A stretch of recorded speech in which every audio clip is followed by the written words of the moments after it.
noriu pradėti nuo mitybos ir aš esu labai tokia propaguotoja to, kad nėra idealios mitybos. Mes visi skiriamės ir savo genetinę kažkokią informaciją, dėl to galim skirtingai priimti maistinės medžiagas. Taip pat tikslai kitokie, susirgimai įvairūs ir amžius skiriasi. Tai jeigu mes kalbam apie mitybą, kaip ji turėtų keistis jau po 35 ir to labiau po 40 metų, tai mes turėtume riboti tam tikras maistinės medžiagas. Bet ką mes girdim labai dažnai medijoje ir netgi iš kai kurių ir specialistų, kad svarbiausia - subalansuota mityba. Ką tai reiškia jums? Parašykit, kaip jūs suprantat subalansuota mityba. Nes subalansuota mityba gali būti, tai 5 dienas laikausi dietos, o 6 sekmadienį valgau šlamštą. Balansas? Taip, galim sakyti taip. Kitiems balansas yra kažkokie galbūt apribojimai. Kaip jūs suprantat, kai jums iš televizoriaus ar per radijo sako, svarbiausia laikytis subalansuotos dietos. Viskas, ko reikia. Turbūt, bet visada klausimas yra, kogi reikia. Baltymų, angliavandenių, riebalų balansas. Gerai, jau atrodo aiškiau, bet vėlgi nelabai aišku. Bet jau man, įsivaizduokit, kiek aš metų studijuoju mitybą, man iki šiol nėra aišku, ką turiu omeny. Nes, pavyzdžiui, jeigu mes imam kokį nors augantį organizmą, sakykime, vaiką, arba jaunuolį, arba jauną žmogų, kuris sportuoja, tai jam reikia visiškai kitokios mitybos negu moterims, sakykime, jau ten po 40, kurios nori pristabdyti senėjimo procesus, kurios nori išsaugoti savo odos stangrumą, kurioms nereikia palaikyti augimo procesų, nes ir taip didėja rizika, kad pas jūs jau gali atsirasti kažkokie augimo procesai su amžiumi, ten polipai, visokie cistos. Netgi onkologijos rizika didėja, kai mes senstam ar amžėjant. Tai stipriausia įtaka mūsų šitiems procesams turės, žinoma, cukrus. Čia turbūt nereikėjo atskiro kažkokio pristatymo. Visi žino, kad gliukozė ir ypač perdirbtas cukrus mūsų mitybą stimuliuoja labai daug augimo kelių, augimo procesų. Ir netgi tie, kurie serga onkologinėmis lygomis, jie bando visiškai riboti tą gliukozę tam, kad tos vėžinės ląstelės negalėtų pasinaudoti tą gliukozę. Tačiau ne visi žino, kad taip pat reikia mažinti ir baltymų kiekį. Dėl to, kad yra tam tikros amino rūgštys, visi žino, kad baltymai tai yra statybinės medžiagos, gali taip pat stimuliuoti augimo procesus. Ir yra visa grupė produktų, kur turi labai daug tokios amino rūgšties kaip leucinas, kuri turi stipriausią poveikį augimui, ir tai yra pieno produktai. Pieno produktai labai gerai palaikant augimą, tai jeigu yra jaunas organizmas arba žmogus yra sportininkas, tikrai visa sporto mityba, galim sakyti, yra sudaryta, sukurta pieno pagrindu būtent tam tikslui. Bet po 40 mes norim baltymus apriboti ir to labiau apriboti pieno produktus, kurie turi stipresnį poveikį. Ir jeigu mes kalbam apie baltymų vaidmenį, tai yra labai svarbi statybinė medžiaga. Baltymai tai yra plytos. Ir mums reikia tų plytų ir mūsų odai, ir mūsų kai kuriems fermentams, ir kai kuriems hormonams. Bet ir aišku, su amžiumi didėja rizika, kad gali išsivystyti sarkopenija, tai yra mūsų raumenų audinio atrofija, galim sakyti, mažėja mūsų raumenų masė. Tai čia kaipgi tada mums balansuoti? Iš vienos pusės mes norim išsaugoti raumenų masę, nes raumenų masė labai didelį poveikį turi kaulų tankiui, dėl to rekomenduojama sportuoti, ypač moterims su svoriais, tam, kad profilaktiškai profilaktuoti tą osteoporozę, bet iš kitos pusės mums reikia riboti baltymus tam, kad jie negreitintų senėjimo ir neįtakotų tų augimo procesų.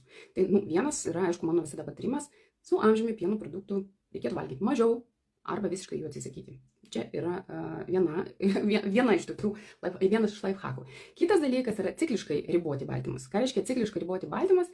Tai kaip jau visi žinote, yra badavimą imituojanti dieta, tai galim taikyti arba badavimą, bet visiems vėlgi ar dėl psichologinių kažkokių priežasčių, ar dėl sveikatos priežasčių badavimas galim tikti, bet dieta, kuri imituoja badavimą, tai yra 5 dienų programa, kurios metu stipriai ribojami baltymai. Ir kai ribojami baltymai, tada ląstelė negauna to signalo augti ir tuo pačiu gali aktyvuoti autofagiją, tai yra savęs valgymą, ir gali surinkti tas šiukšles, įvairias baltyminės struktūras, kurios yra jos viduje, tam, kad pagaminti savo tą energiją.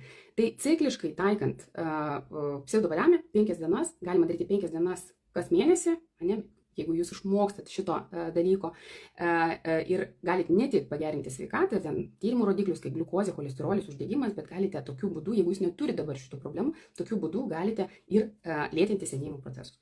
Ir labai dažnai iš moterų girdžiu tokį posakį, man sulėtėjo metabolizmas, reikia jį kažkaip išsukti ir paskatinti. Vat, ko nereikia daryti jūsų amžiumi? Skatinti metabolizmą. Dėl to, kad tai galim palyginti su mašina, ne su automobiliu. Jeigu jūs automobilį vairuosit ir visada spausit ten 200 km/h, nusidėvėjimas bus labai greitas. Tas pats ir su mūsų organizmu. Jeigu jūs valgysit daug, dažnai, pastoviai palaikysit tą metabolizmą, jūsų organizmas nusidėvės labai greitai. Todėl su amžiumi, ką mes norim daryti? Mes norim mažinti maisto kiekį, bet aišku, ne iki išsekimo. Mes norim mažinti, bendrai yra sveika, greičiau valgyti, jeigu neturi tam kontraindikacijų. Ir daryti ciklinius, kažkokius periodus, poilsį nuo maistinių medžiagų pertekliaus. Ir pseudobadavimas yra puikiai galimybė tai padaryti grupėje, išmokti šito įrankio. Ir šiuo metu mes jau turim artėjom link 200 dalyvių. Jeigu jūs dar neprisijungite ir nežinote kaip, bet susidomėjote ir norite daugiau sužinoti apie jį, parašykite komentare 100. 100 dėl to, kad aš noriu, kad visi gyventų iki 100. Iki 100 metų, tai yra iš tiesų įmanoma, bet dabar, jeigu mes pažiūrėtume į įvairias senėjimo teorijas ir į gydytojų gerontologų nuomonę, yra skirtingos stovyklos. Viena stovykla sako, kad senėjimas yra neišvengiamas ir nieko padaryti negalime, tiesiog mes turim gydyti tas senatvės ligas. O kita gerontologų stovykla sako, ne, mes turime kaip tik studijuoti senėjimo procesus, nes tai galim palyginti, kaip jeigu pas jūs, pavyzdžiui, namuose yra kiauras vamzdis ir pas jūs bėga vanduo, tai jūs turite taisyti vamzdį, o ne bandyti užtaisyti sieną. Tai čia panašiai, tam, kad mums išvengti visų su senėjimu susijusių ligų, o čia yra insultas, infarktas, aterosklerozė, diabetas, onkologija, demencija, Alzheimeris. Visa tai yra senėjimo proceso pasekmė. Ir tam, kad mums su tais dalykais nesusidurti, vieni susiduria daug anksčiau negu kiti, mums reikia kažką daryti, ir mityba yra puikus įrankis ir tai yra labai lengva. Aišku, mes norim ir įprastame gyvenime, ne badavimo metu, užtikrinti taip vadinamą lėkšties taisyklę, kad būtų daug spalvoto augalinio maisto, kad būtų sveiki riebalai, kad būtų pakankamai to baltymo, bet mes turim daryti pertraukas. Ir tokia pertrauka vadinasi pseudobadavimas. Vieniems užtenka kartą per mėnesį, kiti gali kartoti kas mėnesį ir siekti labai gerų rezultatų. Tie, kurie nori, pasižiūrėkite, vakar pasidalinau vieną istoriją, tai tiesiog taikė 3 pseudobadavimus, po 3 pseudobadavimų, palaikant, aišku, visą kitą savo mitybą ir laikantis mano rekomendacijų. Tarp šitų pseudobadavimų numetė 8 kg ir visiškai nebeliko nei kepenų apkrovos, nei atsparumo insulinui, puikus rezultatai. Tai va, kitas dalykas, kuris yra labai svarbus. Dabar, kas gerite kolageno papildus? Parašykit. Nes žadėjau stories, kad pakalbėsiu apie turbūt populiariausią anti-age papildą, kolageną. Ir pasakysiu, kada vartoti jį bus neefektyvu. O jeigu reikia priaugti svorį, pseudobadavimas netiks. Tai nėra svorio metimo programa, tiesiog yra toks bonusas, ne? Po tų 5 dienų būna nuo 2 iki 4 kg prarandama, ne? Atsikratoma. Tačiau žmogui, kuris nori mesti svorį, jis tiesiog išeina, čia jam tokia gera pradžia ir jisai pradeda keisti įpročius, keisti mitybą ir jisai toliau gali mesti svorį.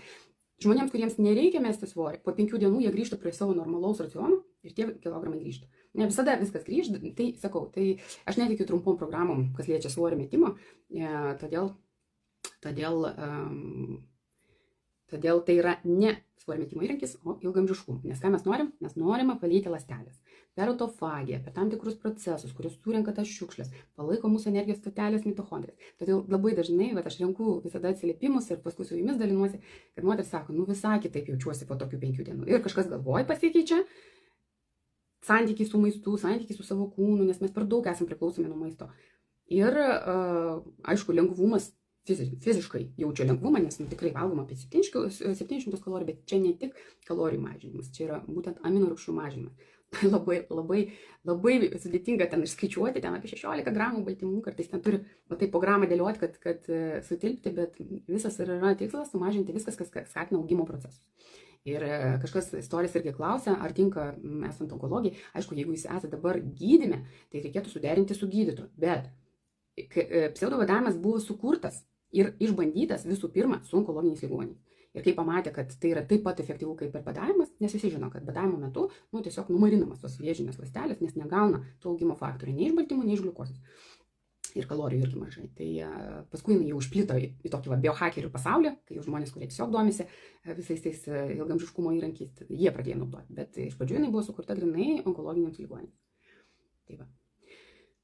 Ar perimenopauzės metu galim daryti protarpinį badavimą? Visada galima daryti, tik reikės išvelgti. Ne visi gerai išneša tą badavimą ir netgi protarpinį, nes gaunasi labai didelis tarpas tarp paskutinio ir pirmo. Jeigu ten kalbam apie 16 valandų, yra tikrai kontraindikacijų. Todėl pseudobadavimas kartą per mėnesį gali būti sveikiau negu protarpinis badavimas, bet jau čia labai individualu.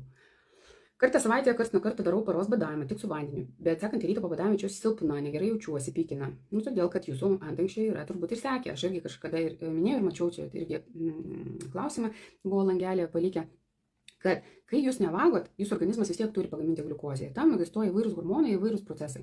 Ir kai yra išnaudojama jau gliukozė iš maisto ir iš glikogenų, kuris buvo pas jūs išsaugotas, atsargai, turi aktyvuotis kortizolis, turi aktyvuotis grelinas, hormonai, kurie pakelia jums gliukozę. Ir jeigu pas jūs yra išsekę antankščiai dėl streso lėtinio, dėl kitų kažkokių priežasčių, tas gliukozės kiekis nepakyla taip, kaip turėtų pakilti ir jūs jaučiate tas hipoglikemijos. Vieni jaučia tiesiog tokį silpnumą, o kiti iki beveik tokio apalpimo. Tai plus aš nelabai mėgstu paprasto badavimą, dėl to, kad ten daugiau negu parą visiškai stovi tulžis. Aš kaip tokia esu tulžies fanatė, kad viskas ten pas mus gerai veiktų, kad nebūtų sąstovio, kad viskas funkcionuotų tinkamai.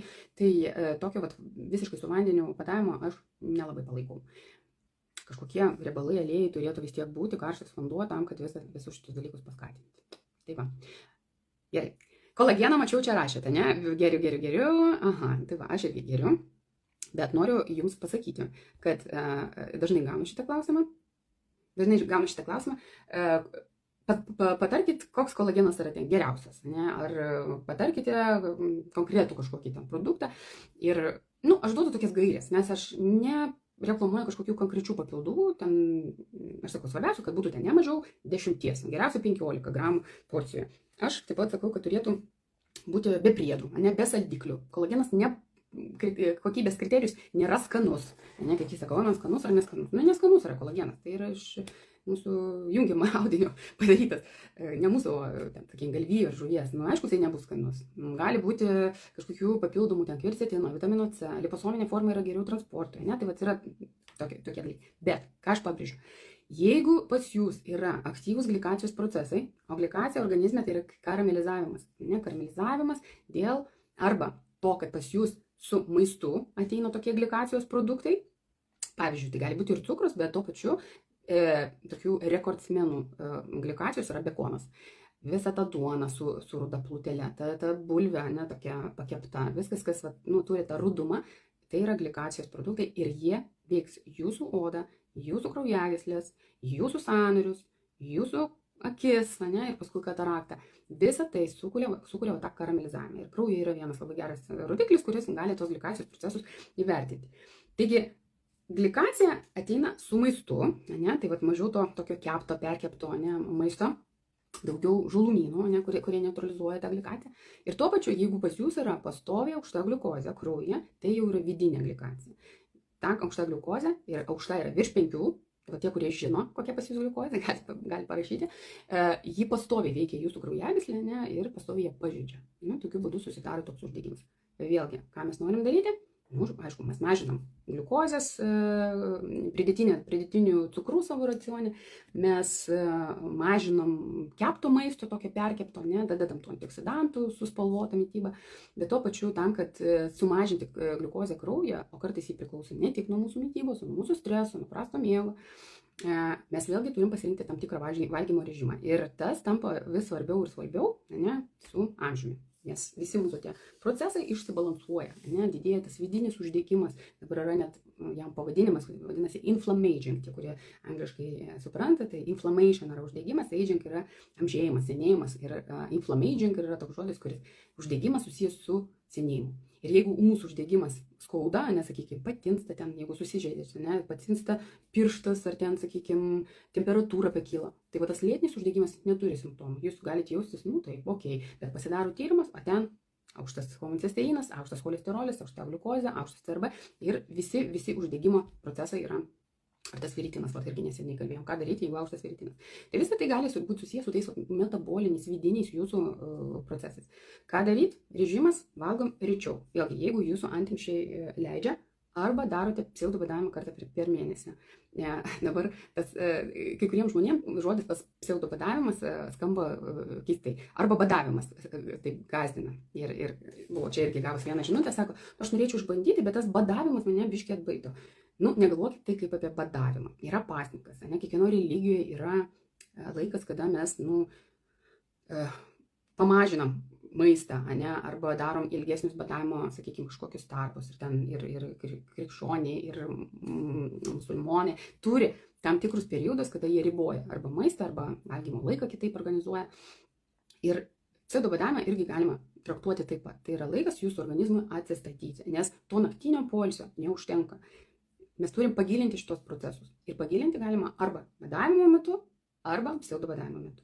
Pseudobadavimas, čia lietuviškas toks vertimas, bet čia vadinasi fasting mimicking diet, tai yra badavimo imituojanti dieta. Ne? Dieta, kuri tik 5 dienas, ir va čia mačiau klausimą, ar per tas 5 dienas nepraras raumenų masės. Tai va čia būtent yra ir toks ypatumas šitos dietos, tai kad per 5 dienas nespės jūsų raumenų masė sumažėti.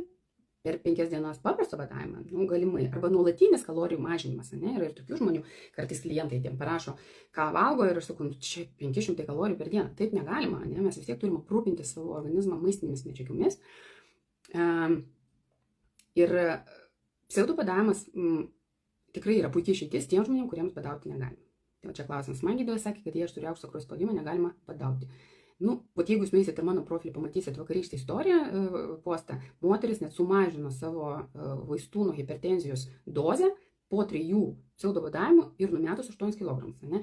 Aišku, priežasčių kraujo spaudimo gali būti aukšto daug. Gali būti pas jūs yra ten viršsvoris, aterosklerozė, ne? Gali būti su inkstais problemas, gali būti kitos priežastys. Tai čia, aišku, vienareikšmio atsakymo nėra, reikia iš pradžių suprasti.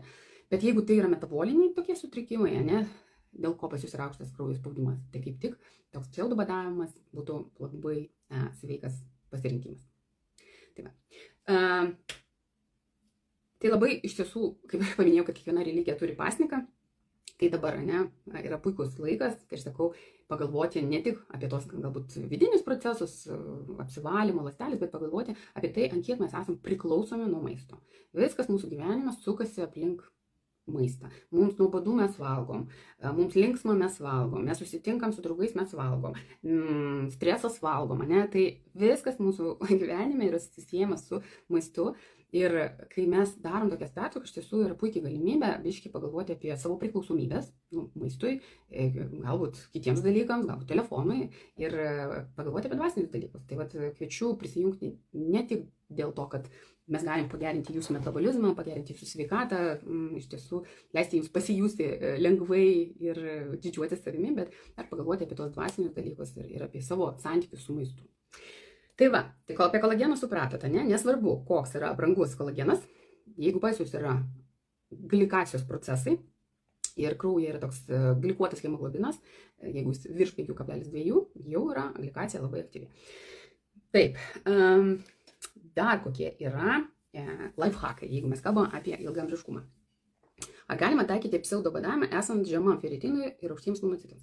O apie monocitus jūs iš vis ten stipriai negalvokit, jie ten, kaip sakau, tokie šiukšlių surinkėjai, jūs mes visada, taip, aš stipriai nevertinu, nebent jau ten virš 20.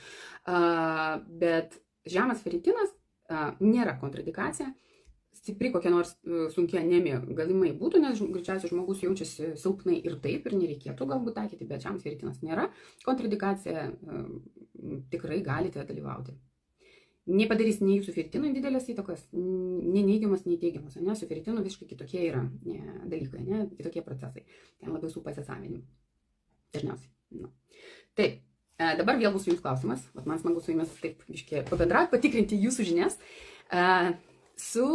koks yra svarbiausias jaunystės hormonas, kai kurie galbūt jau žino, nes gavo mano dovanėlę. Svarbiausias, visų hormonų viršininkas. Atspėkit.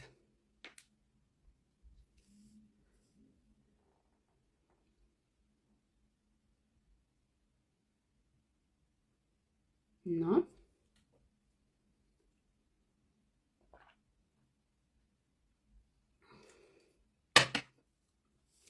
Aha, va, matau, jau yra atsakymai, pažiūrėsim, kiti ką mano.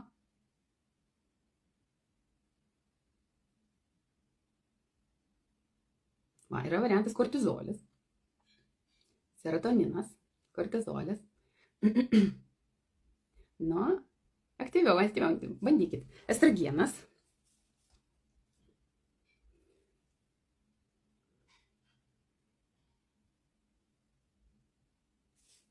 Estrogenas.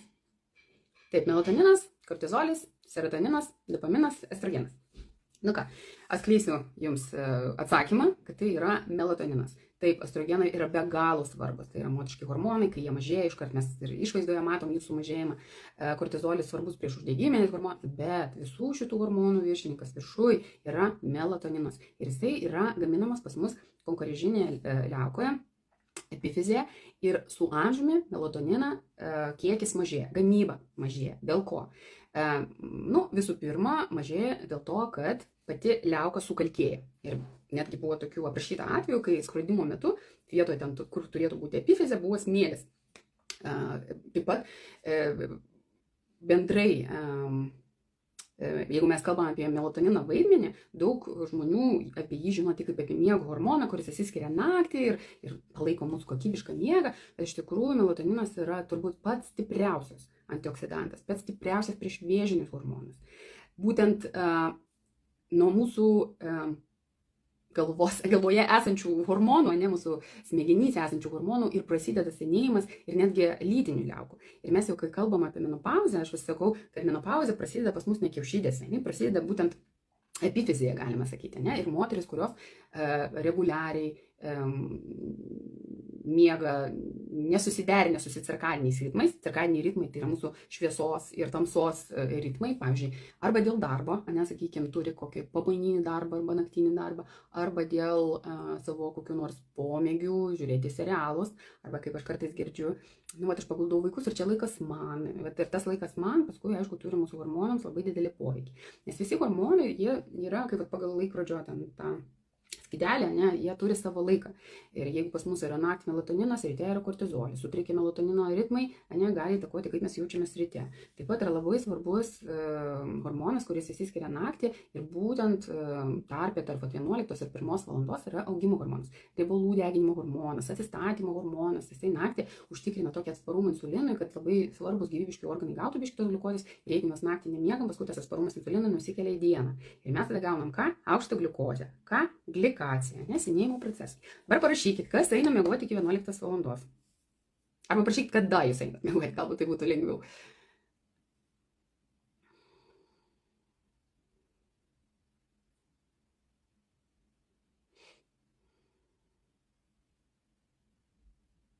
Va, 10 valandą, puiku. Iki 11, gerai, 10, 11. O 12 valandą. My Cozy Candles, jau nelabai gerai. 10, 10:30. Nu, jau čia tikros tos anti-age ekspertės susirinko pas mane live. Tai vat mergaitės, tos, kurios eina miegoti apie 12, o jeigu eina ten po 12, žinokit, nežinau, kokios yra gyvenimo sąlygos, kurias verčia jūs eiti miegoti taip vėlai, bet jūsų hormonams tai tikrai nepadeda ir dabar netgi yra tyrimų, kad gali net paankstinti menopauzę. Aišku, tokių priežastinių ryšių nėra, bet tai koreliuoja ir aš ką galiu apie menopauzę pasakyti, kad dabar jį labai atjaunėjo.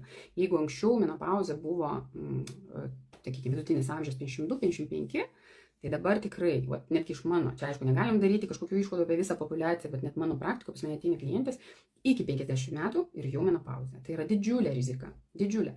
Rizika osteoporozės, insultų, infarktų, demencijos, tai tikrai nėra jokai ir atrodo toks nekaltas dalykas, kaip tiesiog einu vėliau miegoti, gali paskatinti visus šitos procesus. Ne? Tai aišku, labai bus sunku, jeigu jūs einat miegoti 1 valandą, iškart pradėti miegoti 10 valandą. bet pridedant po 10 minučių, ankstinant, ne, 15 minučių su laiku galim prieiti prie tos prie normalaus režimo. Ką daryti toms su naktiniais budėjimais? Yra tik vienas pasirinkimas. Arba jūs tiesiog prisiimat visas pasiekmes, arba jūs keičiat darbą. Kito aš jums nepasiūlysiu dalyko, nėra kitokio dalyko. Nes taip pat iš kai kurių žmonių girdžiu, kad tai aš vis tiek išmiegu 8 valandas. Aš atsigulu ten 1-2, bet aš tada keliuosi 10-11. Neveikia taip. Ne? Mums svarbu ne tik kiekis valandų, bet ir kada mes miegam, būtent dėl to, kad jūs praleidžiat labai svarbius pikus tam tikrų hormonų. Ne? Ir tada jau visą tą domino. Ne? Tai aš mėgstu tokį posakį, kad kortų namelis yra kaip kortų namelis. Hormonai yra kaip kortų namelis. Jūs tik vieną išmušat ir visas tas namas krenta. Tai ir labai yra klausimas apie prastą miegą. Kas ne tik, aišku, mums svarbu nueiti miegoti anksčiau ir aš tai labai mėgstu, aš turiu VUP, pas mane yra stebėjimo visos ten funkcijos ir kaip aš kvėpuoju ir deguonies net matuoja kiekį ir mano širdies ritmo variability, ta varietumą, kaip čia lietuviškai, matuoja stresą, kiek kartų aš pabundu, tai visus šitos dalykus paskui skaičiuoja tą atsistatymą. Ir kol aš nepradėjau taip sekti, aš, atsikeldavau, pamiegojau, mano senas laikrodis ten rodė tik, buvo ten gilus miegas ir buvo remiegas. Apie atsistatymą nieko man nesakė, bet būtent šis laikrodukas rodo, kad yra arba ten žalia, arba geltona, arba raudona. Ir kai aš dariau dabar prieš mėnesį, kai aš organizuoju pseudobadavimą, aš visada darau tokį test drive'ą. Meniu man reikia patikrinti, ar tikrai tie ingredientai visi derinasi, ar skanu, ar ne per daug, ar ne per mažai. Ir aš pati ant savęs viską bandau. Ne? Tai aš visada padarau test drive ant savęs, pakoreguoju meniu ir aš visada stebiu, kaip keičiasi mano miegas. Ir visada, nes ten rodo procentais, būtent pseudobadavimo metu procentai auga. Mano atsistatymas yra daug geresnis. Tai jeigu mes netgi kalbam iš tos perspektyvos, kaip užtikrinti mums ilgamžiškumą, ką reikėtų daryti. Aišku, turime eiti miegoti iki 11 valandos, turėti tikti tos cirkadinius ritmus ir, pavyzdžiui, galbūt vasarą galima biški vėliau, nes diena yra ilgesnė, bet žiemą galim biški anksčiau, dėl to, kad trumpesnė yra šviesos diena. Bet tam, kad mums gauti ir atsistatymą, ir tą kokybišką miegą, vis tiek turim grįžti prie mitybos. Viskas, matote, yra susiję. Ir, pavyzdžiui, insulinas, jeigu jūs įpratusios valgyti vėlai vakare, ten 8-9, tai jūs iš vienos pusės, pas jūs naktį nėra atsistatymo, nes jūs virškinat, iš kitos pusės insulinas yra pas jūs aktyvus, nes vis tiek maistai jisai išsiskiria. O insulinas ir melatoninas, jie kaip, priešingai veikia, Jie ne visai antagonistai, kaip, pavyzdžiui, su kortizoliu, tai čia yra logiška, jūs negalite miegoti ir virškinti. Taip pat kaip ir negalite bėgti nuo liūto ir virškinti. Tai va.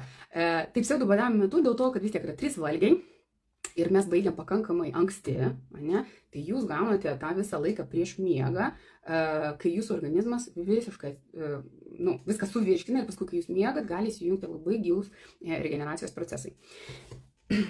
Tai kviečiu prisijungti, parašykite 100 ir jums ateis nuoroda. Nuoroda, kaip prisijungti arba tiesiog sužinoti daugiau. Labai lauksiu jūsų programoje, nes programos metu jau yra grupėje, uždaroje grupėje, jau yra meniu, jau yra produktų sąrašas, žmonės jau ten nagrinėja, klausia, ar tinka badavimas sergant cukrinį diabeto antro tipo, ne tik tinka, jums labai yra jis naudingas. Nes antro tipo diabetas tai yra mitybos ir gyvenimo būdo diabetas, ne autoimuninis kaip pirma. Ir tam, kad jums pradėti išrutuliuoti savo metabolizmo problemas, jūs turite vis tiek pradėti nuo mitybos ir nuo jūsų įpročių. Tai čia bus puikus pirmas žingsnis, bet tuo pačiu pas mus startas yra 12 dieną, šeštadienį. Jeigu jūs negalite šeštadienį, galite pradėti sekmadienį, pirmadienį, antradienį, tai yra visiškai nesvarbu, nes grupė bus atvira iki 21 dienos. Kasdien dalinsiuosi informaciją, kaip šiandieną, bet šiandien tik tiek aš turiu galimybę su jumis pasidalinti, papasakoti. Jau programos metu tikrai turėsim visas tas 10 dienų, kai aš pasakosiu, kas vyksta jūsų organizme, jūs gausit mano grįžtamąjį ryšį, visada galėsit pasiklausti ir darysim vieną dar laivą iš visų jūsų klausimų. Nes aš mačiau, kad man į tą langelį prirašė ir apie tulžį, ir apie feritiną, ir dar apie kažką, ir aš jau sakau, šį kartą pakeisim truputį mūsų bendravimo kampo, pakalbėsime apie ilgamžiškumą, bet pseudobadavimo metu bus ilgesnis laivas iš visų kitų jūsų klausimų, tai galite ten prisijungti, ten paklausti. Gal galite trumpai papasakoti apie pseudobadavimą? Galiu ir noriu, propaguoju, labai noriu, kad visi būtų labai sveiki. Tai pseudobadavimas arba dieta imituojanti badavimą buvo sukurta daugiau negu prieš 30 metų Amerikoje. Valteris Longo, gydytojas gerontologas, ją sukūrė su tikslu taikyti onkologiniams ligoniams. Dėl to, kad visi žino, kad badavimas jiems būtų naudingas, bet onkologiniai ligoniai yra super ten išsekę, jie negali badauti, tai bandė ieškoti tų alternatyvų. Tai pasižiūrėjau iš pradžių su modeliniais organizmais, su pelėm, ten žiūrkiam, paskui jau pradėjo taikyti klinikose. Ir paskui jį išpopuliarėjo jau tarp tų biohackerių. Ir ta FMD, angliškai Fasting Mimicking Diet, tikrai yra daug tyrimų. Aš, pavyzdžiui, mano puslapyje, kur galima prisijungti prie programos, aš net įdėjau nuorodą su tos klinikinius tyrimus, kur pseudobadavimas gali būti naudingas. Turite autoimuninių ligų? Tinka jums pseudobadavimas, nes mažina mūsų imuniteto hiperaktyvumą. Turite metabolinių sutrikimų, aterosklerozę, antro tipo diabetą, jums tinka pseudobadavimas, jisai mažina gliukozę, mažina cholesterolį, mažina uždegimą, mažina svorį su laiku, jeigu jūs cikliškai jį taikote. Aš ne per 5 dienas mes įspręsim šias problemas, bet jūs išmoksit šito dalyko, ne? Nes aš noriu duoti jums meškerę, ne, kad jūs galėtumėte žvejoti. Toliau, neurodegeneraciniai susirgymai, Alzheimeris, demencija. Tinka, yra klinikinių tyrimų, kad pagerina atmintį, koncentraciją. Ir šiaip šio būtent pseudobadavimo metu mes turim, aš kiekvienos programos metu darau kažkokį fokusą, ne? Mes turėjom detoksikaciją, mes turėjom, dabar pamiršau, dar kažkokių, uždegimas buvo praeitą kartą.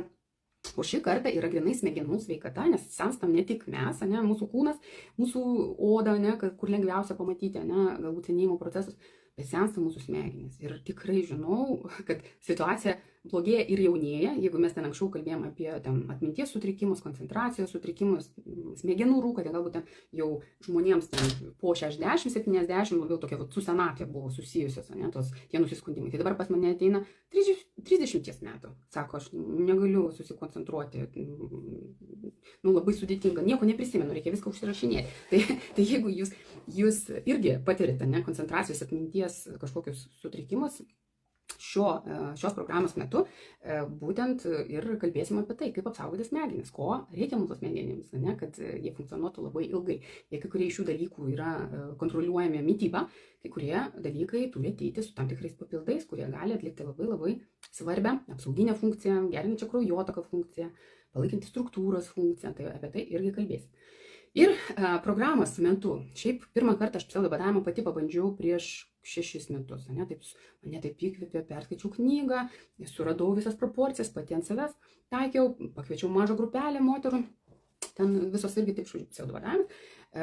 Ir paskui ta grupė pradėjo augti, visi paskui reikalavo, kada mes naują darysim, tai pradėjo gimti nauji receptai ir kiekvieną kartą, kai aš organizuoju naują grupę, dalyvių skaičius vis auga ir tikiuosi, kad ir šį kartą. Ir jūs visi, kurie dalyvaujate šitam live, ateisite ir bandysite. Tai va, geresnis miegas, geresnis metabolizmas tikrai yra labai geri dalykai. Pažiūrėsim, kokie yra klausimai. Gal galite pasidalinti, koks tai laikrodis, kuris išsamei rodo visus rodiklius. Nelabai jo, tai jūs kalbate apie mano apyrankę, tai net ne laikrodis, net neturi jisai to ekrano, tai yra Whoop. Aš paskui galiu pasidalinti, jeigu įdomu, galite pasigūglinti. Galima sportuoti pseudobadavimo metu, tik lengva mankšta ir kasdien aš dalinsiuos postų, ne, vat, pirmą dieną, po šitos pirmos dienos jūs turėsit man kelti ataskaitas, ką jūs ten valgėt, kaip jūs jaučiatės, nes man labai svarbu, ne, tas grįžtamas ryšys, aš noriu, kad jūs dalintumėtės. Ir tuo pačiu tą pačią dieną jūs gausit nuorodą į lengvą tokią mankštelę. Vaikščioti galima, mankštelė leidžiama, bet jau su svoriais maratonų bėgti negalima, nes jūs sukursit per didelį kalorijų deficitą. Tas gali įtakoti, ypač moterims tai svarbu, gali įtakoti ciklą, ko mes tikrai nenorim. Tai. Jei visi medikai dabar nuspręstų mesti naktinį darbą, išgyventi tik stipriausi. Nu taip, yra žmonių, kurie aukojasi dėl mūsų, bet tuo pačiu, žinot, pas mane yra ten tokių klientų, kurie yra donorai. Ir jie ten kraują duoda kas 3 mėnesius ir vaikšto su anemija ir žemų ferritinu. Aišku, labai kilnus darbas, bet savo sveikatos sąskaitą irgi mes negalim to daryti, tai tas pats liečia ir šiandien. Kažkuriuo momentu vis tiek reikės kažką keisti, dėl to, kad jūsų sveikata galbūt jums neleis to daryti. Taip, kada bus sekantis badavimas? Sekantis badavimas bus rudenį, nes pseudobadavimas organizuojam 3 kartus per metus. Tai yra po naujų metų, buvo sausio mėnesį, dabar pavasarinės yra, nes dabar labai toks geras laikas, paskui bus rugsėjo mėnesį, kada jau bus jau mūsų lietuviškos daržovės, ne, įtrauksim jas, tai jeigu jūs norite sudalyvauti, tai geriau tai padaryti dabar. Nes jūs gausit meniu, kurį galėsite taikyti iki kito rudens. Ne? Galit kartą per mėnesį 5 dienas darytis savarankiškai, nes jūs jau žinosit kaip. Ir aš turiu net porą žmonių man buvo parašę, sakė, aš galiu tiesiog prisijungti, stebėti, nes aš šį kartą tikrai būsiu kelionėje, negaliu. Tikrai taip, jūs galite prisijungti, stebėti, gauti meniu, kai pas jūs atsiras galimybė ten kitą mėnesį ar kada tiesiog pasidaryti savarankiškai, nes jūs jau žinosit kaip. Ko laukti, ne? Ar pseudobadavimas tinka turint skydliaukės problemų? Jeigu jūs kalbate apie autoimuninį tiroiditą, tai bendrai sakiau, ne, autoimuniniai procesai visi labai gerai. Jeigu jūs turit hipotireozę, nu, tai nėra kontraindikacija, bet jeigu jums labai labai silpna, jūs ten neturite jėgų visiškai, nu, tokia nekompensuota hipotireozė, tai, nu, gali būti sunku, bet tai nėra kontraindikacija. Ne? Ir kaip aš visada sakau, jūs turite autoimuninį tiroiditą jau visam gyvenimui, bet hipotireozės turėti neturėtumėt. Nes turi daryti viską, kad ją kompensuoti. Ar jūs ten vartojate, ne, kažkokius L-tiroksiną ar dar kažką, kitais metodais palaikote savo skydliaukę, kad nebūtų hipotireozės. Bet hipotireozė tai nėra diagnozė, tai yra tiesiog simptomų kompleksas. Jeigu akivaizdžiai mato teigiamą poveikį nuo augalinės mitybos, kodėl nepropaguoja to? Aš pačioj pradžioj, nežinau, ar jūs prisijungėt pradžioj, sakiau, kad mums svarbu išlaikyti balansą, nes su amžiumi didėja sarkopenijos rizika. Sarkopenija tai yra mūsų raumenų masės atrofija. Ir dėl hormonų, dėl to, kad mažėja testosteronas, kuris tą, sakykime, raumenų masę palaiko. Ir mums vis tiek reikia užtikrinti baltymus. Ir vis tiek gyvulinis baltymas, jis yra, turi visas aminorūgštis, jis yra pagal savo biologinį prieinamumą, yra geriau pasisavinamas, ne? Tai aš nepropaguoju augalinės mitybos, tokios kaip bendra rekomendacija. Bet tuo pačiu pas mane yra klientai, kuris sakau, kad jūsų pagrindas turėtų būti augalinė mityba, nes viskas priklauso nuo to, kas vyksta jų organizme. Tai mes dėl to ir labai trumpai, tik 5 dienom apribojam tos baltymus tam, kad gauti visas ta nauda, ne, to apsivalymo, autofagijos. Bet tuo pačiu paskui grįžtam prie normalios mitybos, kai mes gaunam naujų kokybiškų aminorūgščių, galim atstatyti tam tikras struktūras, ne, nes vis tiek baltymas tai yra statybinė medžiaga. Ir todėl aš, bendros rekomendacijos visiems valgyti tik plant-based augalinę mitybą aš neduodu. Individualiai galiu duoti, bet šiaip paprastai ne.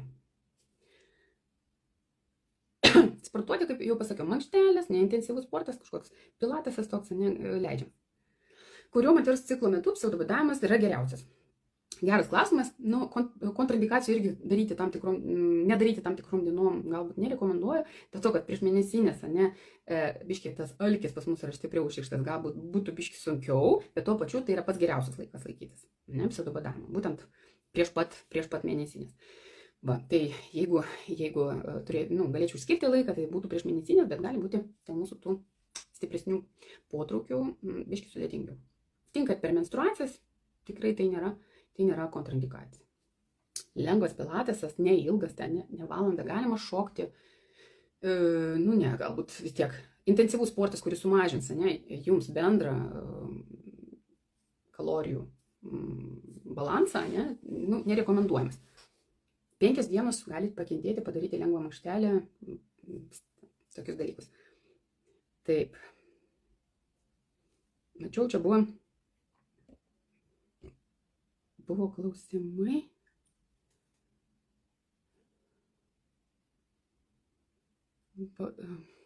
Apie miegą, man atrodo, praleidau, kada geriau eiti miegoti, ar kada geriau keltis. Čia labai žinokit, individualu, jeigu jūs einat 11 valandą miegoti, tai 7 valandas vis tiek aš rekomenduoju išmiegoti.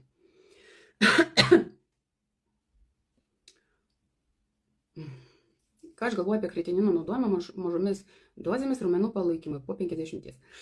Aš nesu sporto nutriciologė, yra tikrai kitų specialistų, kurie gali pasakyti. Aš nenaudoju, ir jeigu jūs, sakykime, sportuojat su svoriais, tai galbūt tas yra pateisinama. Bet jeigu jūs nesportuojate, galvojat, kad jums kreatininas palaikys raumenis, tai aš abejoju, kad tai bus, ne? Tai bet kokiu atveju sportas yra gerai, nes palaiko mūsų testosteroną. Ir buvo klausimas, ką daryti su sumažėjusiu libido. Tai pagrindinis hormonas, kuris užtikrina libido, tai yra testosteronas. Ir jo palaikymą, jeigu iš natūralių būdų, tai yra jėgos treniruotės. Ne pilatesas, ne joga, būtent su svoriais. Ir osteoporozės prevencija. Yra ir kitų ten būdų. Taip, ir ką, aš dar, kalbant apie tą ilgamžiškumą, dar vienas dalykas, čia liko 7 minutės, ką aš norėjau galbūt pabrėžti. Labai dažnai mes apie tą senatvę galvojame iš ten kažkokių lygų perspektyvos ar apie tam išvaizdos, bet labai dažnai senatvė tai yra mūsų galvoje, kaip mes galvojame apie save, apie tai, kas mums, mūsų amžiuje yra tinkama ir priimtina. Ir tikrai yra net mano pažįstamų tarpe yra žmonių, kurie yra seni, jau 30, ne, ten jų gyvenimo būdas yra tiesiog darbas, atvažiuoja ten televizorius, pavalgia, ne, ir taip kasdien, ne, nu, tiesiog. Ir senatvė yra tada, kada jūs jau nustojate kažko domėtis, ne, nieko nesimokot, kažkokių naujų dalykų, tai gali būti smulkmenos, nebūtinai ten stoti į universitetą. Jeigu jūs nebandote nieko, jūs nepatirite kažkokiu, neeksperimentuojate, ne, tai va, čia, nes pagalvokite apie jaunimą ir apie vaikus, nes jie smalsus, jie viską nori išbandyti, jie yra aktyvus. Tai senatvė gali ateiti ne pagal tai, kas nurodyta jūsų pase, ne, ar ten, kur, sakykime, dabar yra kažkokia gradacija, ne, kada skaitosi žmogus yra pagyvenęs, ar ten yra jaunas, vidutinio amžiaus žmogus, ar jie ten pastoviai to keičia, ne, bet tai yra vidinė būsena, ne, tai kaip jūs jaučiatės ir galima pasenti labai labai greitai. Tai aš rekomenduoju bandyti naujus dalykus, ne, tas pats pseudobadavimas, ne, jeigu jūs niekada nebandėt, nu, jūs tiesiog pabandykit, ja, jūs tiesiog patirkit tai ir žinosit. Patiko, nepatiko, kitiems galės pasakyti, o aš išbandžiau. Ne? Čia yra irgi labai svarbus dalykas, kai mes kalbame apie to ilgaamžiškumo užtikrinimą. Formuokit naujus neuroninius ryšius smegenyse, ne? Plėskit savo pažįstamų ratą.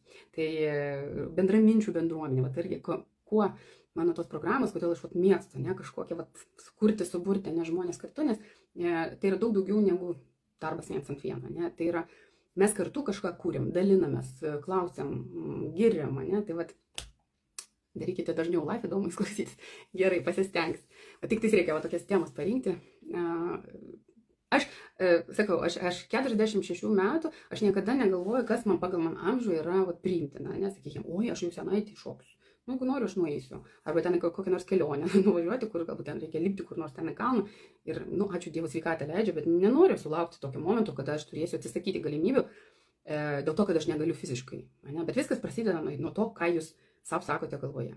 Tai vat, būtinai pradėkite anksti. Labai džiaugiuosi, kad prisijungia moteris, kurios galbūt net nereikia dar galvoti apie ten senatvę, apie menopauzę ir kitus dalykus. Ne, ten. Bet nuo 30 jau reikia galvoti, kaip atrodys mano senatvė. Aš vis sakau, aš nenoriu būti našta savo anūkams, aš noriu kaip tik, kad jie didžiuotųsi, kad aš galėčiau jiems padėti, o ne atvirkščiai.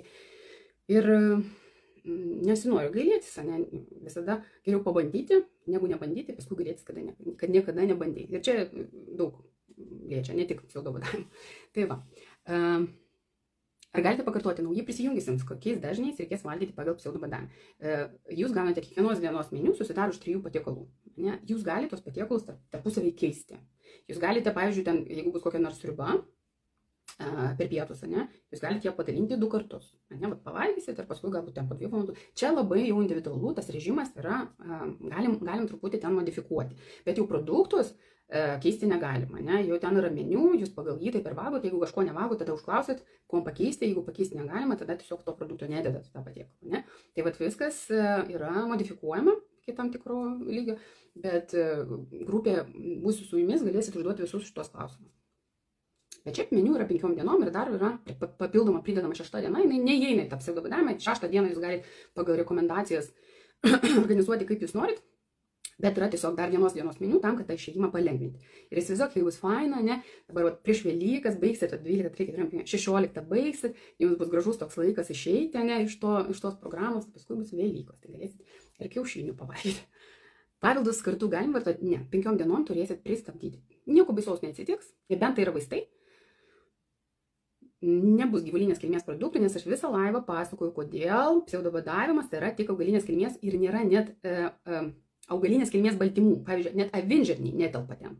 Ne? Per daug jų baltymų. O mums reikia labai labai stipriai apriboti. Tai gyvulinės kilmės tai ne, visiškai, ir net augalinės kilmės baltymų ten labai labai mažai, 16 gramų per dieną. Labai mažai.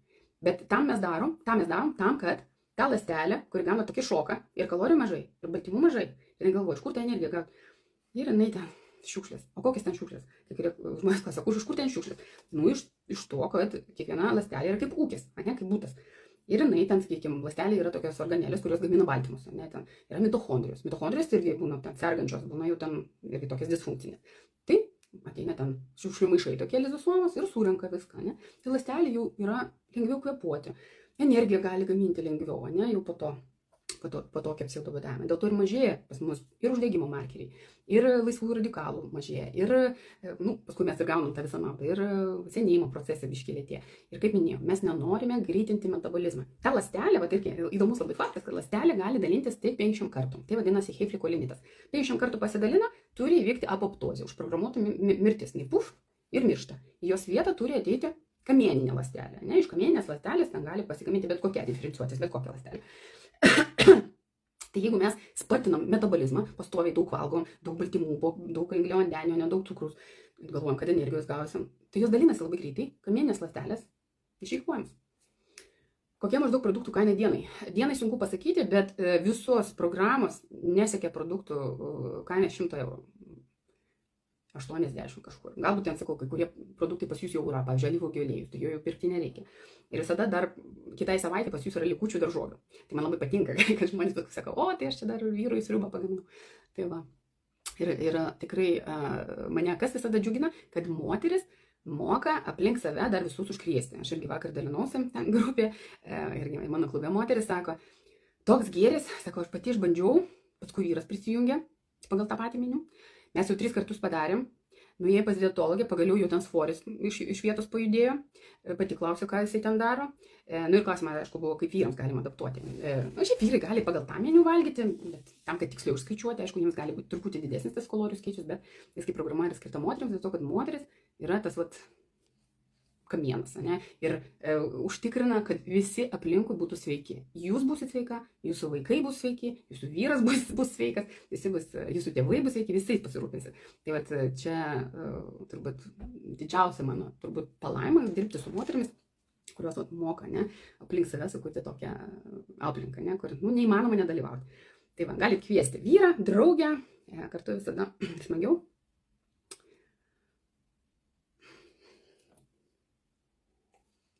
Tikiuosi svorio nukris, bet žinokit, jūs turėtumėte ten eiti su kitokia motivacija. Jūsų priežastis, tas vadinamas why ar kodėl, turėtų būti kitoks. Nes tai nėra svorio metimo programa, nors gali duoti labai gerą kickstartą, ne, jums toliau tęsti sveikus įpročius. Apie tai irgi mes kalbėsim programos metu. Tai va, 7:02, nežinau, jeigu pavalgėt, tai gerai, jeigu nevalgėt skanios vakarienės, valgykit ne per vėlai, tam, kad naktį aktyvuoti autofagiją ir mūsų visus tos atsistatymų regeneracijos ir būtinai prisijunkite. Kodėl tai vadinasi pseudobadavimas? Čia toks lietuviškas vertimas, angliškai vadinasi fasting mimicking diet, badavimą imituojantį dietą, nes iš tiesų tai, ką jį daro, jį imituoja badavimo procesus organizme, bet leidžia tai daryti valgant. Ne, tai yra toks įdomus paaiškinimas. Prašau, Julija. Tai va, gerai, gražaus visiems vakaro ir pasistengsim daryti laivus dažniau, pasirinkti įdomias temas. Tikiuosi, bent vieną naudingą patarimą šiandien gavote. Su celiakija galite dalyvauti, nes ten glitimo nėra. Tai va. Ir iki susitikimo programoje. Iki.